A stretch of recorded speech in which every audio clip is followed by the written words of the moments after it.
Thank you for tuning in and welcome to this second hour. Today being Tuesday, we call it Parenting Tuesday, all about parenting. If there's a gap that we need to fill in this day and age, it's the gap of parenting. You know, the other day we were having a class about a month ago with a good friend of mine. He's already in studio. I'll introduce him to you shortly. And he asked us a very tricky question. He asked us, what's the problem with children today? Our hands are up. We had a lot of things to say. Oh, they feel so entitled. Oh, they're not disciplined. Oh, we said a lot of things. And he kept asking us, why do they feel entitled? Why are they not disciplined? And everything came back to us as parents, because train up a child in the way that they should go. When they're older, they will not depart from it. So we need a lot of help where parenting is concerned. Thus, my question for today. This morning, I'm asking you, has modern parenting neglected discipline? Has modern parenting neglected discipline? Would love to hear your thoughts on that. SMS is 20316, WhatsApp 0786 316 316.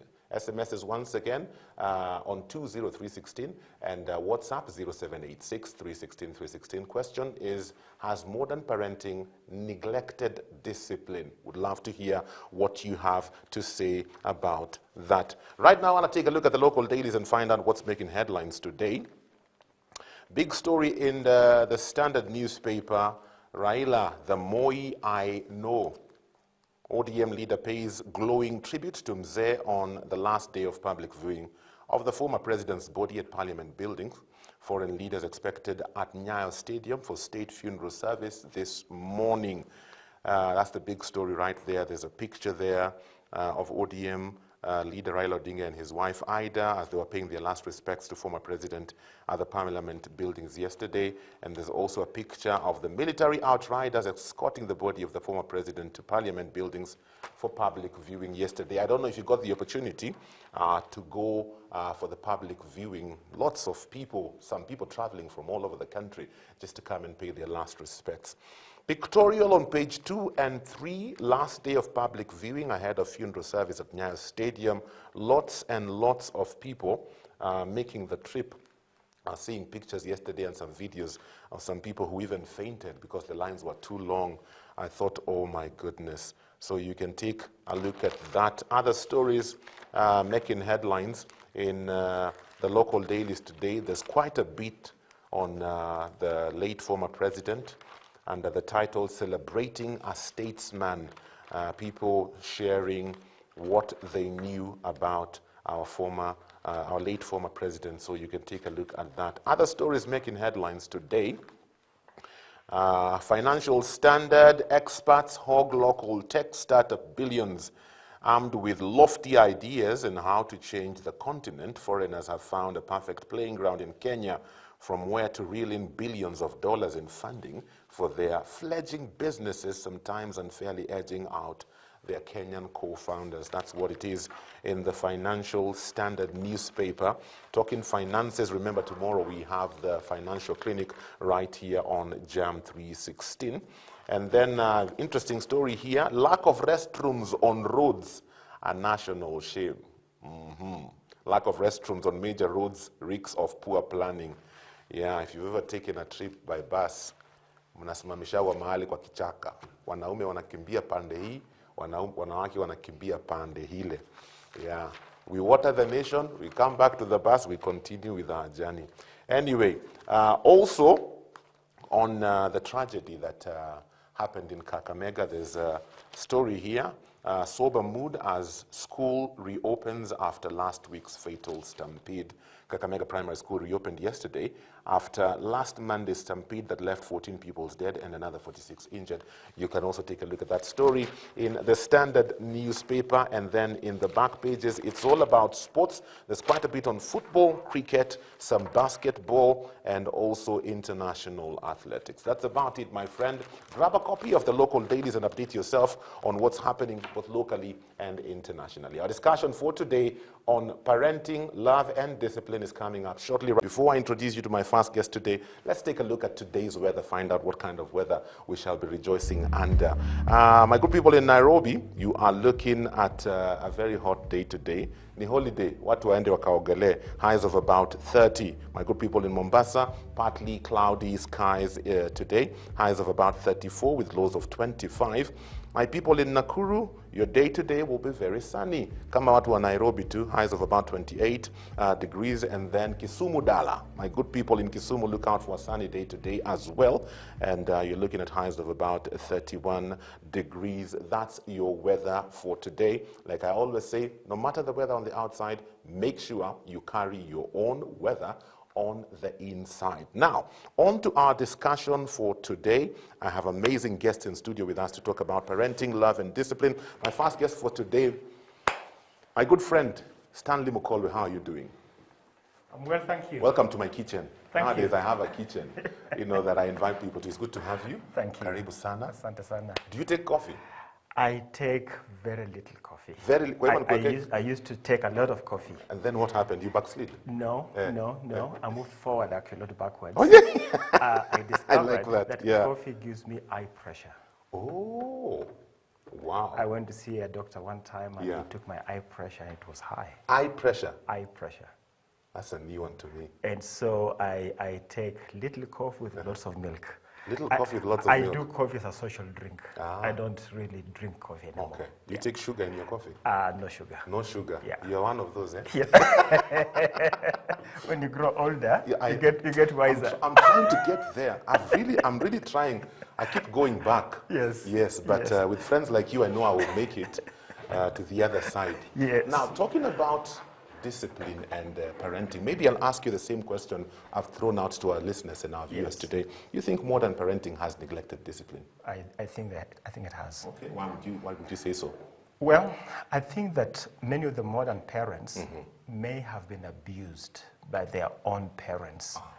The parents who raised us were very strong on discipline. Yes. But they did not necessarily set good boundaries for the discipline. And although they wanted good for us, many times they ended up going overboard. Okay. And so, although the children raised, you and I, have the discipline, and we love our parents, there are some who are raised by those parents who completely hate the way they were raised. Yes. And they want to be the exact opposite of what was done to them. So we are reacting to how we were. We are reacting, we have become permissive. Yeah. In fact, we think that discipline and hatred go together. Yes. But the Bible teaches that the one who loves his child, that's the one who is careful to discipline. And so we need to teach parents that you can love and discipline, and that discipline can be within given boundaries, so you do not abuse your child. Okay. But the modern parent, left on their own, are not disciplining. But in our experience, when you teach them how to do it, yes, they do it. They do it. What's that thin line then between discipline and abuse? Well, for one, discipline has future success in mind. Let's do a bit of differentiation between discipline and punishment. Yes. See, punishment is retroactive. You are punishing somebody for the thing they did wrong. Yes. Government sends people to prison. As punishment? Yes, as punishment, because the person is a nuisance to the public, they isolate you as a punishment. Yes. And they don't necessarily take care of you in isolation. Their goal is to remove you from the public. Now, many parents, in an attempt to discipline their children, actually end up punishing them. The acts may be the same, but the goal is different. Okay. In one of our books, Raising Future Parents, we give the example of, when I was a kid, if I arrived at school late, I'd be punished. I'd be made to run around the field. Yes, I remember those ones, yeah. But in the evening, at 3:30, there are some children who chose to run around the field as a discipline because they're practicing for the athletics team. So the action of running around the field is the same. But in the morning, it's a punishment. In the evening, it's a discipline. It's a discipline. Exactly. So one has to know that it's the future goal. The goal you're aiming at is a big thing in discipline. You want the success of the child. Yeah. So with success as part of the parameters there, you then want to make sure that you do not injure the child. The relationship must be retained throughout the process. Okay. And so in a typical discipline session, you want the child to know the infraction. Now, so that's the big burden is on the parent to let the child know what's right and what's wrong. Yes. Because if a child doesn't know what is wrong and they do it, they have not disobeyed you. If you don't want your children to jump on the sofas and you don't tell them tell that, them. and they jump on they're just having fun. So you don't They're just being discipline. kids. Exactly. So you don't discipline them for the things you have not talked to them about. Okay. And so in drawing the line, number one, parents need to tell the children what is acceptable and what's not acceptable. They need to tell the children what to expect when what's not acceptable is done. Is done. So the rules need to be laid out clearly. Very, very clearly understood.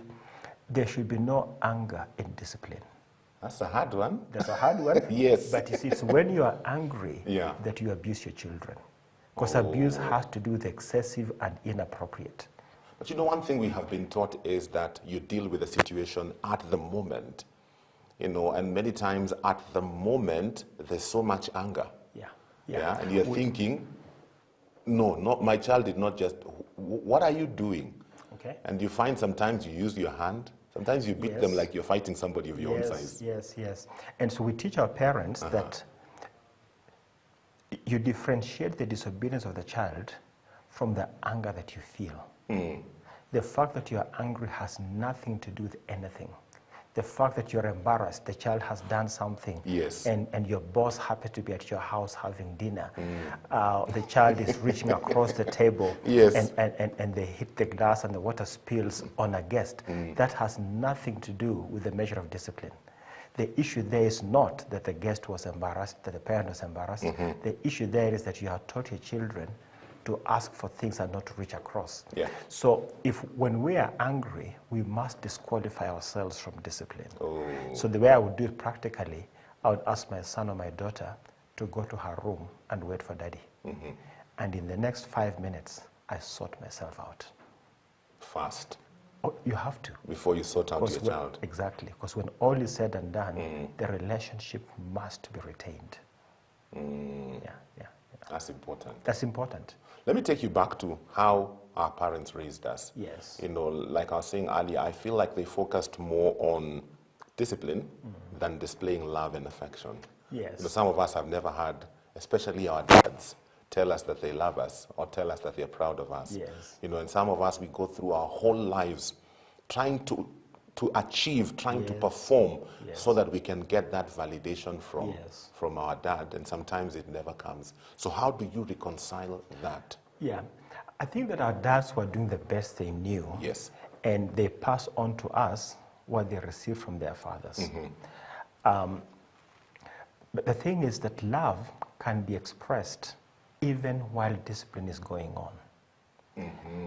And the verbal expression of love is critical in raising children who have healthy self-esteem. You'll find that many of the people raised in our generation whose fathers never expressed that love, you'll find that they are hard workers, they are great achievers, but they struggle to express love. Exactly. And so what we want to do, especially as Christians, we know that the expression of love in the scriptures is very evident, both verbally and physically. And children form their image about God largely by how they relate to their own fathers. Wow. So if we give them the wrong impression of God, they will struggle with it throughout. So we must learn to express love by verbally, by physically, and by touch, appropriate touch. But that does not negate the need for discipline. Wow. Yeah. How do we, not how, when do we begin the process of discipline? That's a question that keeps coming up. You'll be shocked. It shocked me. At 9 months. 9 months? Yes. 9 months of age is the time we recommend. You may ask me why. 2 reasons. One, the child is old enough to recognize their name. So when you call their name, they look at you. Yeah. Secondly, that child is mobile. Yes. You leave them in one place, they crawl, they go places, they begin to walk. And unless you have taught them to respond to your voice, you've taught them, you call them by name, Monica, they should be able to turn at you and look at you. Yes. Come. They turn and come to you. Unless you've trained them to do that, they easily get in trouble. You go to children's hospitals, and you find 9 months to 2-year-olds with burns. Why did they get the burns? Because they're walking onto a stove with water. They get in trouble. The parent doesn't realize this child can't get in trouble. Yeah. The parents shout at the children without properly instructing them. Wow. And so at 9 months, they are ready to respond to their name. They are ready to respond to some instruction. Yes. And mothers will know that at 9 months, even before that, those children bite them when they are nursing. So the question is, why is a child old enough to do wrong, but not old enough to be taught to do right? You know something that I just realized when I asked you that question and you said 9 months, and I'm kind of taken back. It hit me. I'm thinking of discipline as punishment. Yes. Yeah, yes. So I'm thinking 9 months nitakamaliza. Nitakavunja mguu. Yeah, it has to be appropriate, it has to be measured, Yes. and it has to be done by a parent who is not angry. It's a correction. If they bite you, you need to let them know that is not the right thing to do. Okay. Yeah. So you let them know, and then if they do it again, you let them know again, and they will soon learn. They will soon learn that I get, when I bite mommy, I get a little pain, and I don't like this pain. So by time the pain comes to me. Yeah. And when kids are disciplined, you enjoy them, you play with them. They can go and visit grandma, and there'll be no incidents. You can take them to places where others cannot be taken. So you actually increase that child's exposure to the world. Yeah. Wow. You know, I'm sure there's some parents, if they're invited to State House, they will not take their children. Yes. Because they'll embarrass them. Yeah. If I'm invited, I will take my 6-year-old, my 4-year-old, my 2-year-old. I'll take them there. Somebody's asking a tricky question here. Yes. When you talk about 9 months, are we counting also the 9 months they're in the womb? I think they know the answer. They know the answer. Yes. They're just pulling our leg. Yes. This morning. Who should do the discipline? Whichever parent is present when the infraction is done. But again, going back to Proverbs 13:24. Yes. He who spares the rod hates his son, but he who loves him is careful to discipline. So who should discipline? The one who loves. Ooh. The parent. The parent. He who disciplines his son, the parent. Yeah. So we do not allow house help to discipline. We take charge of that ourselves. Yeah. Wow, some comments coming in on our discussion this morning. This one says, good morning. My take on this, remember the question of the day was, has modern parenting neglected discipline? This individual says, my take on this is we have become so westernized, thinking it's cool and civilized. I do not think so. The African setup where a child was communally brought up instilled discipline at all levels. This notion of our parent abused us, for me, does not hold water. We model our families based on Hollywood content, which is make-believe. We are raising a spoiled generation in the name of being cool parents. Dr. What do you think about this comment? Well, that person has a point. Yes. In the sense that the African setting, the village raised the child. Yeah. But what he needs to remember is that the village was made up of people of similar values. Exactly. Your house was here, grandpa's house was there, uncle's house was there, and the village was made up of relatives. Yes. The kids were cousins. Yes. The values of the village were similar. So values were taught at house level, but enforced at village level. But now, we move into the city. And although we have a village of houses, the people don't know each other. And we don't share values. We don't share values. Yes. Therefore, each family must work on discipline. But we do, we do teach parents to recreate a village, especially Christian parents. Okay. Recreate a village. So if you go into an estate, parents may not know each other, but the children do know each other. The children do know each other. And so find out who is the network? What's the network of friends that your kids play with? Yes. Because when they grow older, this is the same network Yeah. that may influence them negatively. Yes. So when they are young, be involved in that network. Create a village out of the network that already exists and influence that village with similar values. And we can teach you how to do that. Wow. Yeah. Awesome. If you have any questions for us, 20316 is the SMS line. We are talking about parenting, focusing on love and discipline and how to balance the two. So remember, once again, 20316 SMS line. WhatsApp number 0786 316 316. Don't wait until 5 minutes to 8. And then you're sending me 96 questions that I can't answer in 2 minutes. Send them in now. I will be introducing my second guest to you in the next short while. But for now, there's something very interesting I want you to listen to. A bit of something to put a smile on your face on the whole issue of parenting. Listen and have a watch at this. Try to homeschool. Yeah, homeschool. Yeah, that's. But we found out that when you homeschool, they don't leave. Did you know that? Like, they were still there. So then we found out the family down the street, they actually homeschool, and they've been doing it for a while, and they're really good at it. So we're going to see if we can get our kids to transfer to their homeschool.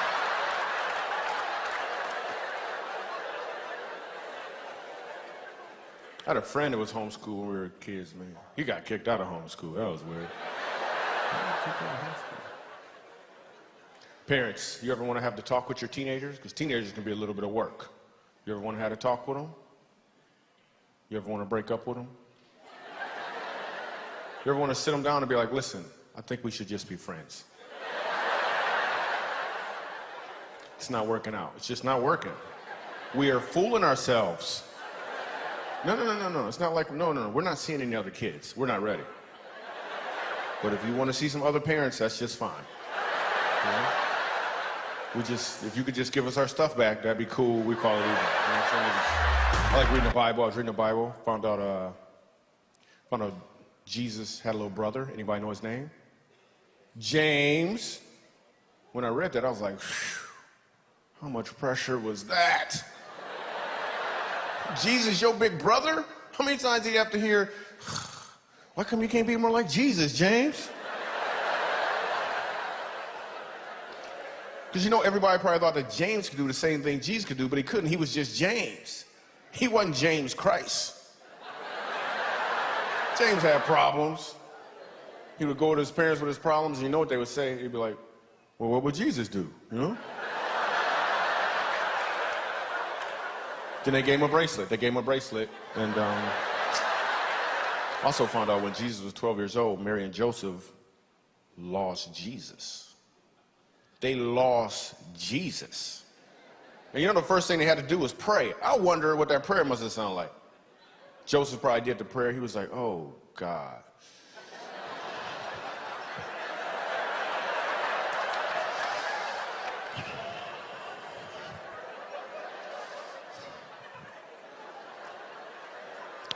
Dear God, oh, forgiving God.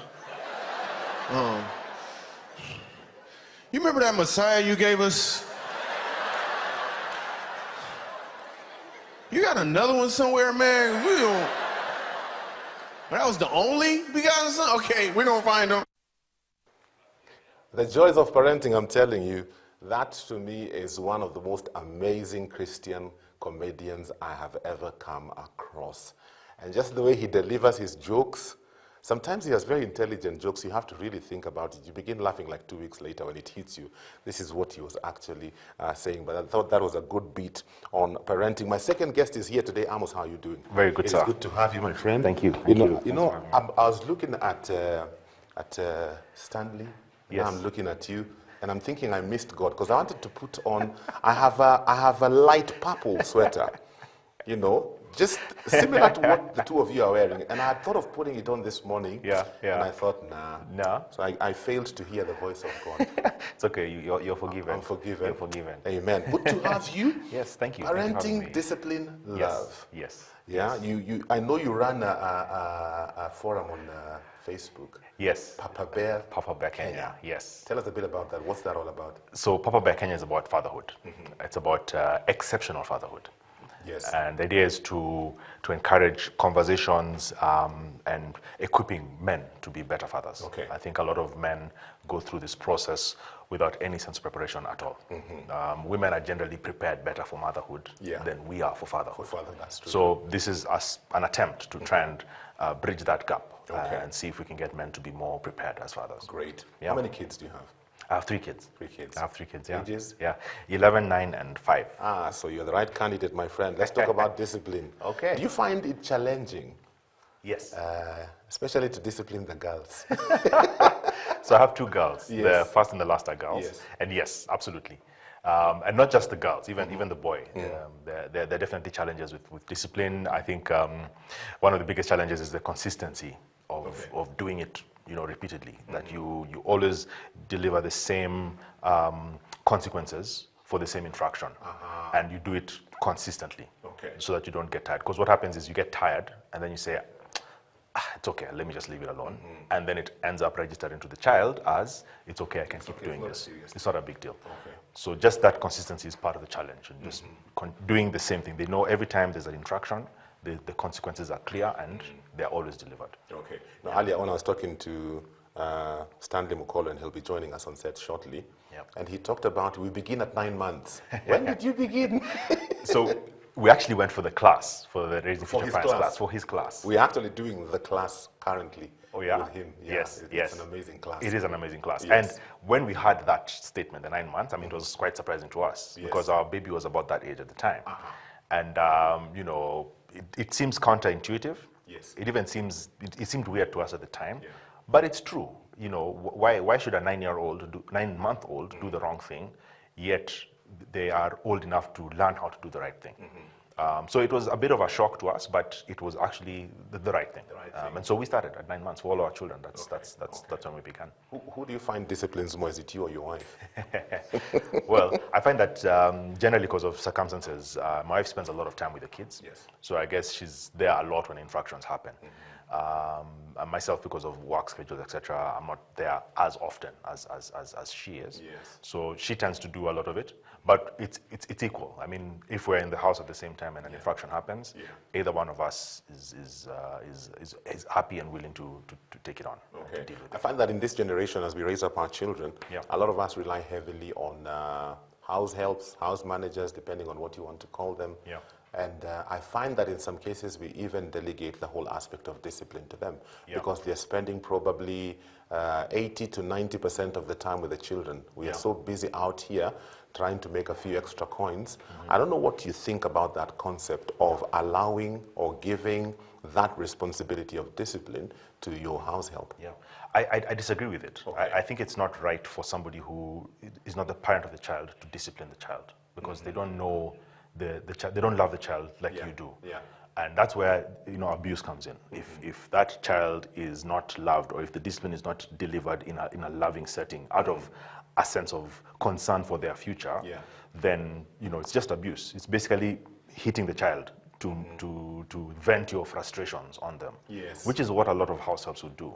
Because the life of a house help, house manager is not easy. It's not. They have a difficult time. It's not voluntary. Nobody grows up wishing to become a house help. So there's a sense of frustration that house helps live with, and if you allow them the leeway, then it's very easy for them to vent out that anger and frustration on your children. In fact, we've seen a couple of videos that were shocking that trended several years ago. Was it last year? But one of this house help was virtually standing on the child. And many of us were shocked. But I kept asking myself, even as I watched those videos with a lot of pain, I kept asking myself, what's my responsibility as a parent? What happened to this house girl? What have I done to her? Why have I allowed her into my home? You know, and I think those are questions we rarely ask ourselves. And the truth is, a lot of us do not treat our households very well. Yes. Let's be honest. Yes. We don't pay them very well. Would you earn, if you are told to do the kind of work that they do and earn the amount of money that they earn, would you be happy? No. Probably not, So that office or that position is one that is, full of a lot of frustration, a lot of difficulty, a lot of broken hopes. So this is somebody who is going through a lot in their own life. Okay. And you want to add to them the responsibility of taking care of your child. For a lot of us, our children, to some extent, are out of control. Yeah. So Yeah. you're letting this child who's out of control, and in many cases, you're actually relieved that this child can now be taken care of by someone else. Relieved, yes. And your 3-year-old who throws tantrums all the time, you're happy to let the household take care of it because you can't deal with it. Can't deal with it. So this household has to deal with all that drama, plus the drama that's coming from you as the employer, Yeah. plus the fact that their life is not turning out the way they expected. There's no way that discipline is going to be done in any measured or controlled or loving manner. Okay. So it's just not right. Let's talk a bit about the form of discipline, because for us growing up, there was only one form of discipline. Yeah. My mother, Refa Okumu, I know you are watching me this morning. It's a holiday. I know you and Dad are seated next to the TV. This is your son telling your sins to the world. My mother did a lot of discipline. Funny enough, my dad has never, ever taken a road to spank me. My dad had a look. Yes. And when he gave you that look, you would pray for the Fear earth and to trembling. open, Yeah. and you are swallowed. He had a look that made you feel you have disappointed him. Yeah, yeah. And that hurt more than the spanking. Yeah, yeah. But my mom would tell you to go and get the rod. Yes. If you came with a funny rod, she had her own that she would unleash. Yes. So get the proper thing, and my mom would work on our behinds. Yeah, yeah. That's the only form of discipline we know. Yeah, yeah. You guys have come up with, did you stand in the corner? Did you go to your room and think about what you have done? Yeah. I don't know what you think about those forms of discipline. Do they work? Well, here's the thing. Biblically, the principle of the rod, it's a biblical principle. Yeah. Bible says, Proverbs 22 verse 15, that foolishness is bound up in the heart of a child, Yes. but the rod of discipline will drive it away from them. I'm telling you. And sometimes you can think of the rod as a figurative or a metaphor, Yeah. a metaphor for discipline. Yes. But it's an actual rod, like a physical rod. So Yes. in my house, we believe in physical discipline. We use a rod. The thing about it is, when we were growing up, a lot of the times a rod was used in a very abusive manner. Yeah. And it was used in anger. So in some cases, things are thrown at you. I've heard of stories of a stool, whatever is closest is yes, thrown at even you. a stove. Anything, as long as it can be lifted and it's within hand's reach. Yeah. And that's really abuse, because it's not measured. And the thing about using the rod is that if it's done in a measured manner, in a structured way, and it's Okay. clear, it's clear what the infraction is and what the consequences are and how many strokes of the rod you're going to get. So it's structured, it's clear, it's done in a measured manner. Then it makes sense. Okay. Now that doesn't mean that the rod is the only way to discipline. Right? There are other measures you can take, and especially as children get older, then you get to a stage where using the rod is not effective. Using the rod is actually a way of depriving them of dignity, because you can't start caning a 15-year-old. Yeah. So there's an age, usually just before they before they become teenagers, around puberty, around 11, 12, 13, when you stop using the rod and you use other methods. Again, the premise is that if you've been disciplining them correctly throughout, then that transition happens smoothly. Okay. Unfortunately, for a lot of parents, you're coming from a place where you let your child have tantrums throughout their life. Yeah. You want to start using the rod when they're 9 years old. Okay. And that's where the problem is. Okay. So I think there's a sense in which we have to start from when they're young, the 9 months. Just start from that point, and as you build up, by the time you get to the transition age when you're no longer using the rod, Yes. then it's a lot smoother. And you can have conversations, you can have deprive them of privileges, Yes. And things like those, Okay. which are still forms of discipline. Okay. Okay. We'll be getting into your questions in the next short while. And so please send them in now on 20316, WhatsApp 0786 316 316. Remember, we are talking about parenting, focusing on love and discipline. We'll talk a bit more about also the place of love and how to display love, and how to Show affection to your children. Some time back we were having a discussion because there was this video of this father who was kissing the daughter on the lips and the world was shaking. Why are you doing that? And there was a huge discussion about that. So we'll also talk about appropriate ways to display love to your kids. So questions 20316, WhatsApp 0786 316 316. We had gone out to the streets to talk to people and ask them if they think modern parenting has neglected discipline. I want to play you that clip. Listen to what the individuals had to say. That is where the problem started. Because let's say somebody like me, the caning was almost everywhere. In school, the community, at home, because sometimes you go to school, you do there's a problem, you are being caned by the teacher. Then you are given cattle, you go and taken to the water to graze the cattle, and they happen to go to somebody's field or somebody's plantation.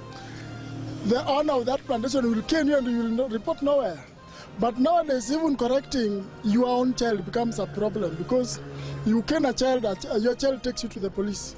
Kwanza watu wanajipenda sana siku hizi. Wale wa matajiri wako na pesa, wanapenda watoto wao kuliko hata akifanya chochote mbaya, bado wanaona ni mzuri anafanya. Hata akigutukana hawezi mwambia ni mbaya, sababu ya vile ako na, yani ana madharau. Kwa hivyo huyo mtoto atakuwa hivyo akijua hakuna kitu naweza fanywa na mtu yoyote. Tena ukiguza mtoto wa mtu anakupeleka kotini. Wazazi wa siku hizi unajua mara mingi wamechukulia kazi kuwa muhimu kuliko watoto. Wao wakishawaacha watoto asubuhi wameenda, kurudi kwao tena ni late.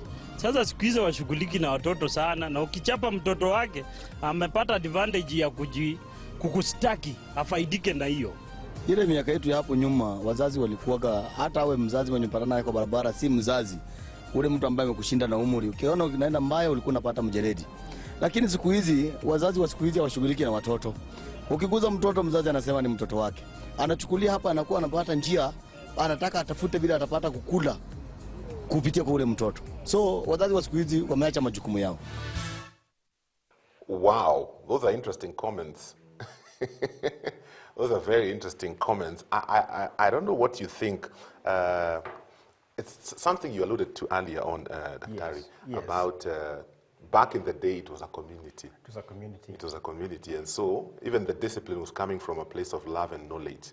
Yes. But there's something the gentleman there has said. Yes. He has said nowadays, hey, if you touch somebody's child, Yeah, you're in trouble. you're in trouble. Yeah. Even in school. Even in school. Yeah. And those children are neglected, really. The parents don't intend to neglect them, but they are gone all the time.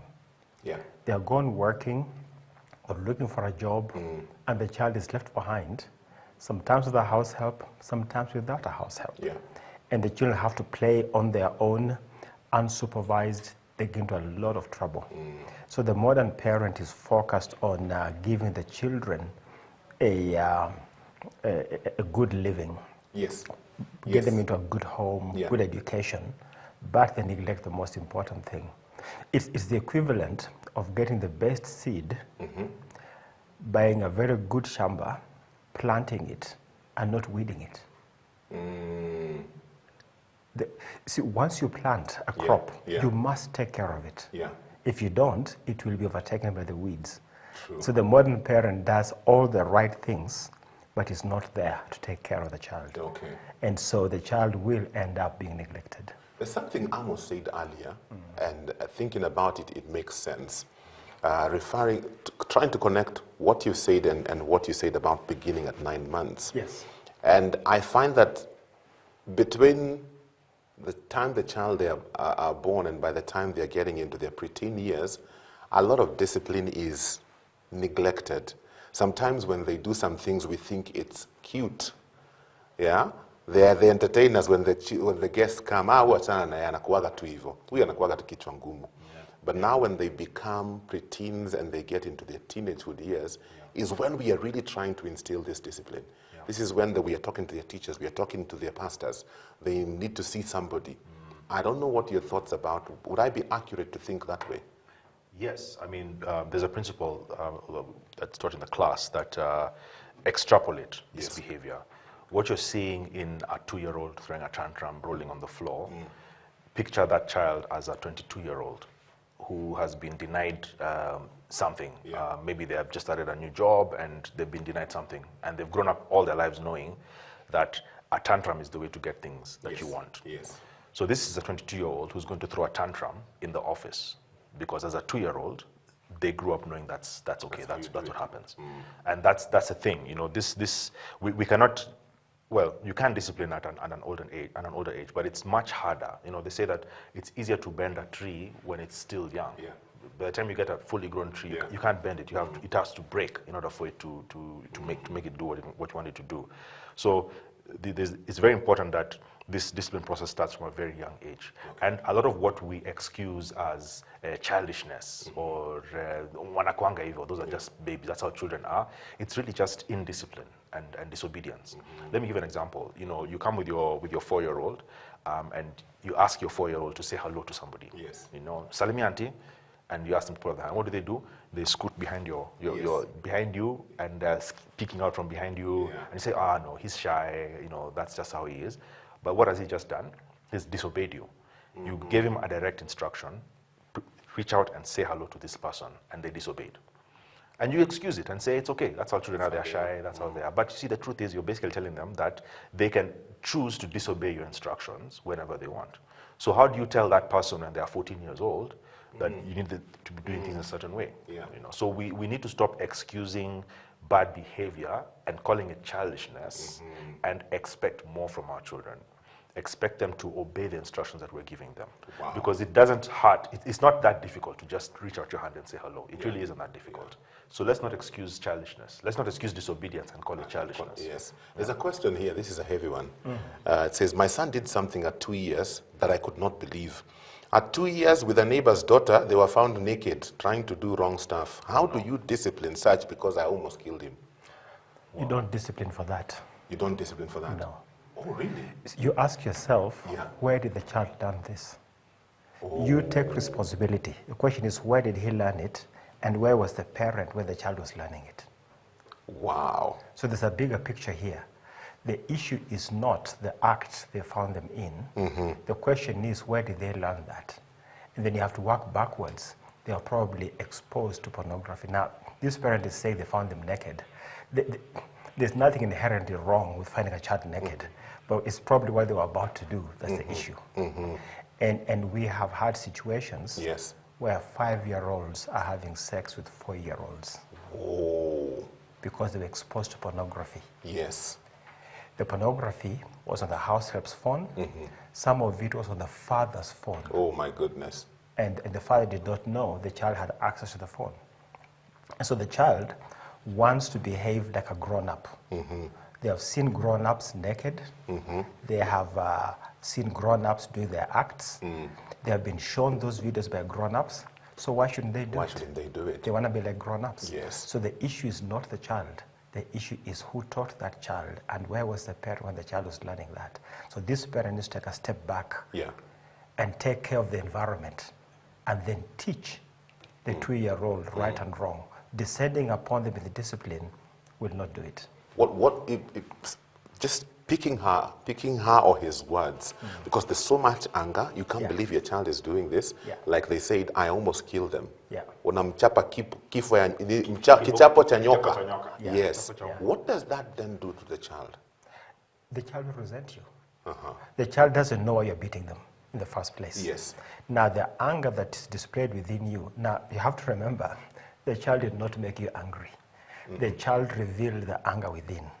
You're already a very angry parent, yeah. and that child reveals that. That parent is probably thinking, this is a reflection on me, Yes. Yes. on my neglect, Yes. and they're reacting against their own neglect. So that parent must stop and not act in anger. What I would do is to call the child and ask them to put on their clothes, and then ask them what they were doing and who showed it to them. I would be very gentle. Proverbs 15 verse 1 says, a gentle answer turns away wrath. Yeah. So I would speak to the child gently to investigate what happened. When you go with anger, you shut down that child. Yeah. They will tell you nothing. But you do want to find out the origins, not just to stop the act. Otherwise, if you stop this act in your presence, it will go on in your absence. But if you find the origin of it, then you can nip it in the bud. You can nip it in the bud. Yeah. Wow, that's wisdom right there. Oh yeah, some of us would take a stool. The nearest What? thing and throw it I am telling you. Let's talk about how do we display love and affection? Because sometimes also that is a challenge. Like one of our viewers said, we're so westernized.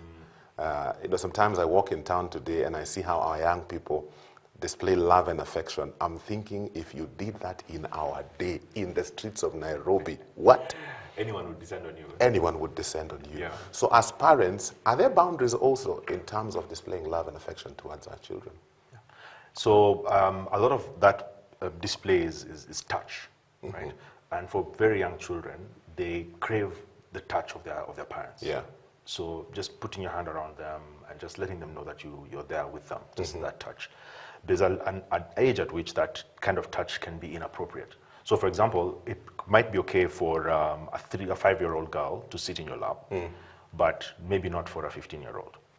So there's some limits to how much touch you can do and how appropriate it is. But I think it's very important to demonstrate that love by physically touching them. Yeah. I think a lot of it is verbal as well. Okay. So just telling them repeatedly that you love them, that you appreciate them, that they are a blessing to you, that you value them. And them hearing it from you verbally. Yes. I think we missed that a lot when we were growing up, because our parents expressed their disappointment quite easily, but not so much the love and affection. Yes. So saying it and speaking out the words to them is very, it's something that they crave and that they really appreciate. Okay. Yeah. Do you agree? Do you have other thoughts? Completely agree. Also, when you're playing, I remember our kids want to ride on my back. Yeah. Or, we lived in Muguga on a very large compound. We go out in the evening to feed the dogs. And I'd carry my son on the shoulders and my daughter on the back. And what Amos is talking about, that touch, appropriate touch, that physical connection is very important for the children. Appropriate words, just like you said, I love you. I would not change anything about you. It's very, very critical. Yeah, so touch and appropriate touch. When my teenage daughter wants to sit in my lap, I put a pillow on myself, so she sits on the pillow, and I can hold her. And the thing is, as they're getting older, they are craving the attention of the opposite sex. Yes. And if a father gives appropriate attention to their teenage daughter, takes them out on dates, they are less likely to crave that attention in the wrong way.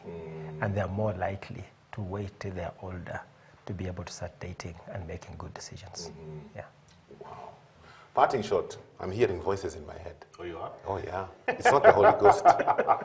It is a gentleman on the other side by the name Davis. He's whispering some things here, telling me we're out of time. So what's your parting shot? It's critical that as parents that we're very deliberate about our parenting. And we cannot delegate relationships. We cannot delegate the raising up of our children. Yes. It's up to us to make sure that our children are successful. And that presence, that time is important for us to take. We don't have much time. It's going to be you blink your eyes and your children are big. Oh, you can say that again. So we must be deliberate about it. It's not going to happen overnight. We cannot take the bad things that we learn from our parents and say that that's an excuse for our bad behavior. Yeah. We have to learn how to do better so that we can raise our children in the right way. We only get one shot at raising them. And once we miss that, that's it. That's it. Yeah. Wow. Parting shot. Parting shot, whenever you see a wild society of children, you have to look back and ask yourself who raised them. And so parents must take responsibility. And if they don't know what to do, there's help available. Yes. Both Mwangi and I teach a class. Yes. It's called Raising Future Parents. Yes. And we've got content on our books called by the same title. Yeah. They can buy books. They can go online at raisingfutureparents.com. Help is available. Yes. Yeah. I love it. raisingfutureparents.com. My friend, get in touch. Look at that website. Take the class. I'm personally taking the class. We are doing the class in our church. It was so wonderful to have Daktari last month. And we've been talking the whole month. I'm coming back next Saturday, isn't it? It is this Saturday. The 15th. Yes, it's this Saturday. Yeah. Yes. Yeah. exciting stuff. I mean, learning so much. Some of us have adults and teenagers in the house already, but it's never too late. And so get help. It is available. Don't do trial and error. There are those who've gone before us, and they are kind enough to sit down with us, teach us. They've written books. Invest in yourself as a parent and in your children. You will never regret it. My time is up for this morning. Thank you so much for being a part of the show. Give me feedback on 20316, WhatsApp 0786 316 316. Tomorrow is Wednesday. We're going to be having the financial clinic. And the question we'll be trying to answer tomorrow is it possible for husband and wife to do business together? That's going to be an interesting one.